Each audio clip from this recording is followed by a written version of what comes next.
Okay, in this video, I'm going to show you how to receive payments from QuickBooks.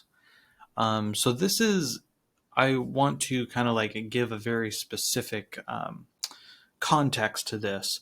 This is, say you've sent an invoice to your customer and they've paid you. They've given you cash, they've given you a check. Um, you want to mark that invoice as paid so they don't get any follow-up notifications or saying that it's unpaid. It shows the true status of that invoice. And so that is the realm that we're going to be talking about here.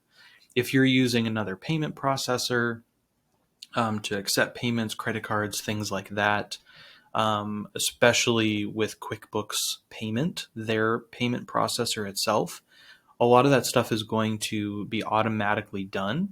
But this is for you when you personally manually want to set something as paid.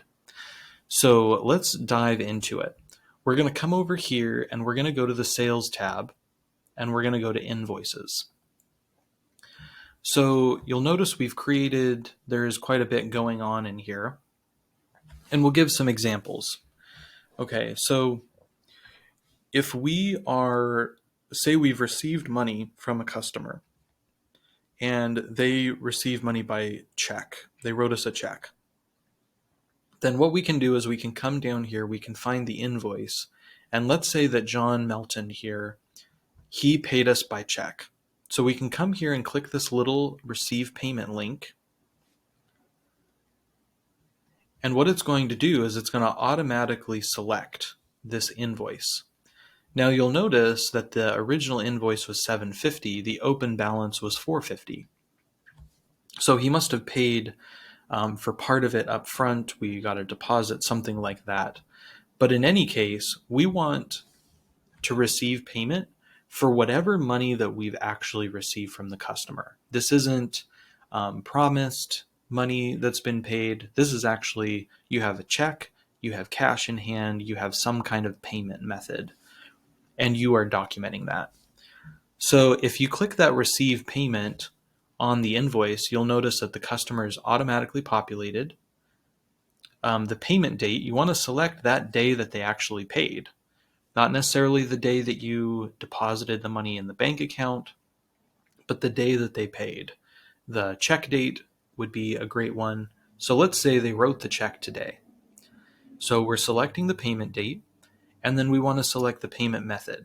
So we come down here, they wrote us a check.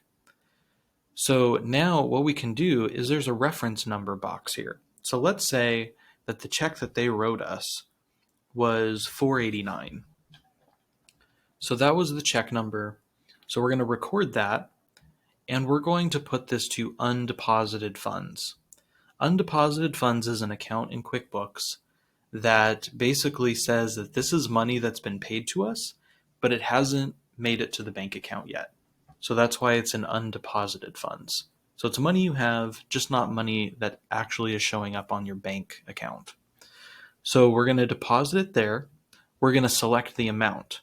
Now the open amount is $450, so it automatically populated that. And let's say that that's the amount of the check, is $450 exactly.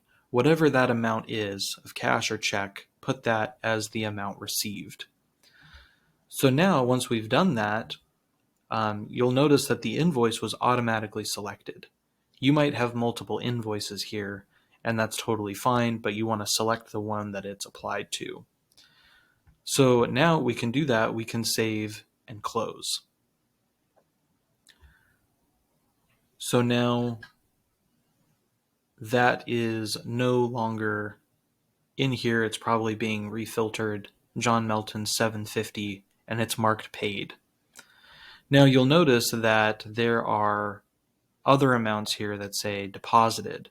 So now once that payment is actually matched to a deposit in the bank account, it will move to deposited and show that. So, but for your purposes, we're just creating the payment here, just marking it so that we have a true status. Otherwise, these invoices, if we didn't do that, we'd say, hey, these are overdue 44 days. Maybe this was actually paid, but we never marked it as received payment. So that's why it's a very important part of this workflow. Now, another thing that I want to show you is what if you do get payments but not all in one amount. So you have one invoice, but you've been paid a couple of times on that invoice. Now let's use an example here of these ones that we created.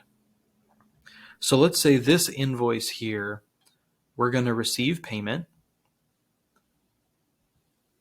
It's selecting that invoice. It's actually because of this customer. It's showing us all the invoices that customer has with us. But we're going to select this, and let's say that they gave us cash of $700. So we're putting that $700 amount in there. So it's showing the original amount, the open amount, and $700 is how much we're paying on that open amount.